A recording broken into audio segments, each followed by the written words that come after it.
I have a secret, and I think it's about time to confess.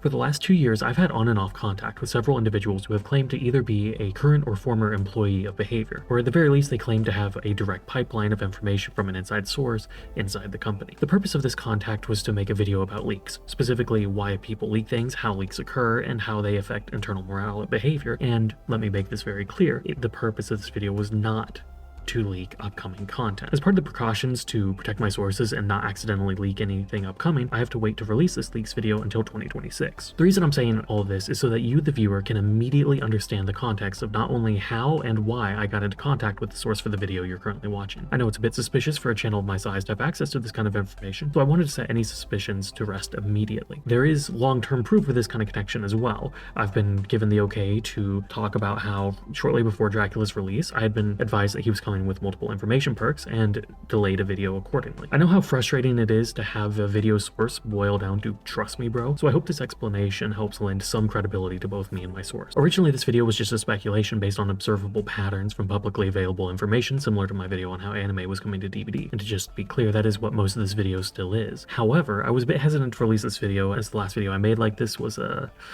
pretty controversial and had a lot of surprisingly rude comments on it, so I reached out to some of these previous contacts in hopes of getting some kind of off-the-record confirmation that I was at the very least on the right track. However, one of these individuals not only told me that I was going in the right direction with my theory, but then also gave me essentially an itemized list of what I had gotten wrong and agreed to let me share some of what they told me, on a few conditions to help protect their identity, of course. Because if you didn't know, Behavior has been on high alert whenever it comes to leaks of any kind. For this reason, I have a few disclaimers I have to share now. First off, the way this source has verified themselves is that sometime in the last 2 years they were able to provide consistent information about upcoming content, changes, or announcements coming from either Dead by Daylight or Behavior for an extended amount of time with high accuracy. That being said, I know nothing about this person aside from this limited context. I have not seen their face, I do not know their name, we only ever communicated through anonymous messaging services or burner accounts, and I have not seen any hard proof that they work at Behavior, so as always take any information coming from this source with a grain of salt. For your convenience as a viewer, key points will be colored to indicate their source. Green text is derived from publicly available information, yellow text is speculation based off of the said public information, red text is information based off this internal source, and purple text will be speculation based off of this internal information. Secondly, there will be absolutely no information on upcoming content, changes, or any other information on current events. Additionally, I will be removing any comments asking or talking about these kind of leaks. This video is intended to help people understand what's going on at Behavior, why the game is in such a rough state right now, and why Behavior can't publicly address the issues they're facing. Third, my source only agreed to let me publicly report some of what they told me because they feel that the lack of communication is causing undue stress onto either themselves or some of their co-workers due to the pressures and mistreatment coming from the community over the dissatisfaction of the state of the game right now. And they believe that communicating why this is happening may help relieve this pressure to some degree and help the community be a little more understanding as to the situation Behavior is currently in. And finally, my number one priority with this video is protecting my source. End of the day, this is all over freeze tag for adults, and it's most certainly not worth risking somebody's job over. This means that there will be no direct quotes from my source, and I will not be sharing any more information about them. As further precaution, my source will have the final say of what makes it into the video, so if there's any odd cuts or obvious re-recordings, I hope you'll understand. I apologize for all the preamble, but I do believe in a video like this, honesty is incredibly important, and expectations need to be set early. So now we can finally get to the meat of the video. What is going on at Behavior? In short, they've been caught between a rock and a hard place after a few mistakes, primarily from the management of the company. The first and biggest of these mistakes are the continuous layoffs at Behavior. They were hoping their remaining employees would be able to keep up with the demand of keeping DBD running after a few changes like minor internal restructuring and shifts in management styles and a few other things. However, as we all know at this point, that hasn't exactly worked out. In short, it's because Behavior ultimately wants to swap from being primarily a developer of games to a publisher of games. They've publicly hinted at this desire during their live stream discussing the game they recently published, It Has My Face. The reason for the shift is because they haven't been successful launching a new game in years. Meet Your Maker cost them a lot of money. Project T got cancelled before it even had a chance to make any money back, and while better than the other two, Cassidy and Frank Stone did not fully meet financial expectations. This financial problem isn't as drastic as it once was, as a lot of the recent successes from DBD have helped Behavior financially, but they're still not where they want to be, especially when they need a lot of money to help their shift into becoming a publisher. This means that they're having to be careful with their funding. The current upper level management's hope is that DBD can keep the business afloat, at least until they get their footing as a publisher. This means that the new priority set by the management at Behavior is to try and find the most immediately impactful impactful change that can be made with the least amount of resources possible. If you look at the recent changes that have come to the game, most of them are a mishmashing of things that are currently in the game, like how the new anti-tunnel system uses Springtrap's white killer aura reveal and the effects of Off the Record. They are also implemented into the core game directly to try and fix the problem as fast and easily as possible for all players. They're aware these aren't the best fixes, but also something like a total tutorial revamp would not only take too long and use too many resources, but it would also have very minor immediate impact, as most players would not replay a tutorial for a game they've already spent tens or hundreds of hours in, even if they are terrible at the game. This limits the allure of changes like a full tutorial revamp, and thus they are not priorities, even if, in the very long run, these changes would make the game better as a whole. Plus, every time they have to rework a change that they want to introduce to the game, they have to delay everything else after it to try and fix the current change. But behavior is fine with delays, right? We've had 2 game health delays in the past year alone, right? What's the problem with another? The problem is licensors are starting to get a little frustrated by the game delays. It's important to remember that these delays aren't just knocking back the next chapter, they're knocking back all chapters. And according to the developers of Payday 3, Behavior has already lined up licenses until mid-2028. If we assume 2 licensed chapters release a year, that means that there's potentially 6 different licensors who are actively being affected by those delays. And that's not counting cosmetic licenses a la Night of the Living Cats. Part of this frustration is most likely due to the recent delays, pushing the next chapter's sales entirely out of one financial quarter into another. With this also being the winter quarter, there's a strong likelihood that these sales would also be pushed entirely out of the current financial year, meaning that if the licensor of this upcoming chapter was hoping to have the DBD sales as a nice little cap to their final quarter of the year, these delays have now prevented that. Furthering this hypothetical, if there was a licensor who was being affected by these delays, who maybe already had a bit of a rocky relationship behavior, these delays may not have gone over well to begin with, meaning a third delay would most likely risk losing a potential license or two. If Behavior was to lose a license, not only would that obviously be a big financial loss from missed sales and a big community loss as we no longer get that license, but also Behavior would then have to scrap all the work that went into whatever license they lost and then rush another chapter's production to fill that void. I guess they could claim to make it a proper operation health period, but I highly doubt that would happen for many reasons. And this is the major problem with Dead by Daylight right now. Some managerial risks mixed with what is ironically the very thing that brought DBD to life is now strangling the company's time and resources. That is the general explanation of why DBD is the way it is right now, quality-wise. But we're not done yet. In fact, we're far from it. There's still a lot of community questions that need to be answered.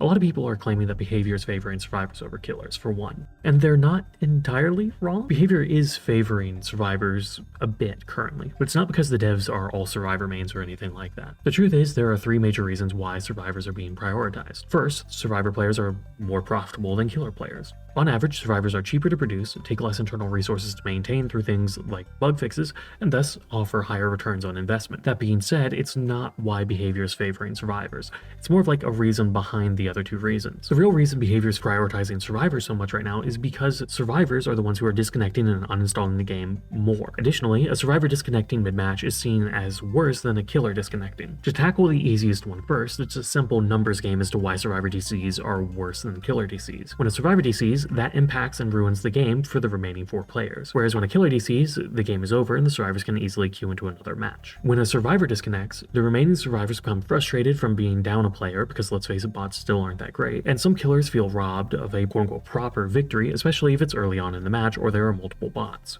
As for the other 2, if you look at the changes of this past year with the hindsight of trying to reduce survivor disconnects, it makes a lot of sense. Anti-camp, anti-tunnel, and anti-slug changes were all meant to help reduce the most common frustrations of survivors, while the pallet density changes was to help prevent the frustrations of accidentally running into a naturally occurring dead zone at the start of the match, but also to skew chase times to being longer at the start of the game, but shorter near the end of the match once most of the resources have been used and players are more invested in the match, and thus less likely to DC after a short chase. All in all, this means that Behavior's most profitable and impactful players are leaving DBD, and Behavior wants to find a way to keep them around since, once again, they need these players due to needing the funding to help them transition into being primarily a publisher.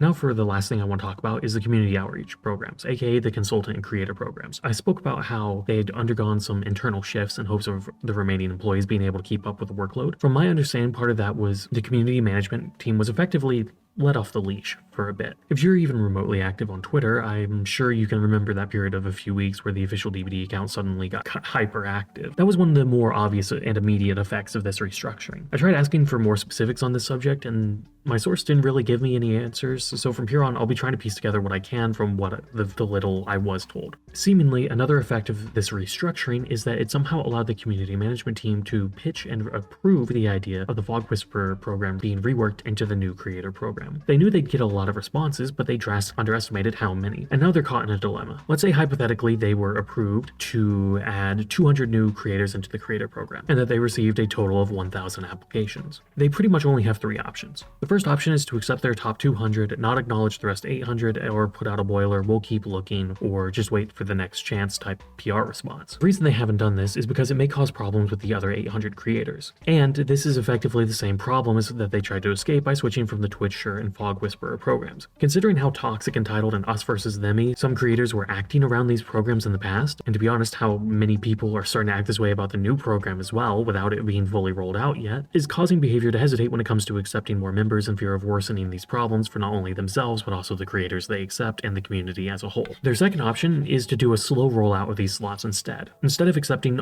all 200 at once, they could instead only add creators in small batches of 10 to 20 people. And while at first this would help, it ultimately would cause similar problems to the first option, just with a bit less backlash, but more entitlement and stretched out over a longer period of time. Plus, once those slots do run out, they'll be in pretty much the same place as if they took the first option. The third option, and the one as far as I can tell that they're currently implementing, is to do nothing, as it helps keep the community calmer and avoids all the PR issues the other options could cause. Right now, they're effectively waiting and trying to either get more room approved for the program, or waiting for the community interest to die down a bit so they can start adding people without things going haywire, or possibly even work the benefits of being in the creator program so that way they can drastically increase the amount of people that they can invite into the program. Because right now, if you take a look at the actual responses, as far as creator programs go, you get a whole lot of potential benefits for very little requirements. And this is something I said even when it first came out, is that this was stupidly generous, and I wasn't sure how they were going to be able to actually accept so many people with the requirements that they put. If you don't know anything about social media, basically what they did is they put the same number or a very similar number across all platforms, and the amount of work it takes to get that amount of followers on every platform is substantially different. And so there's one platform in particular that is much easier and one platform that is much harder, but they have the same number, so it kind of skewed things a lot of ways, and that might be causing issues, but that is just pure my personal speculation as like a creator who understands this stuff. As for the consultant program, as far as I can understand,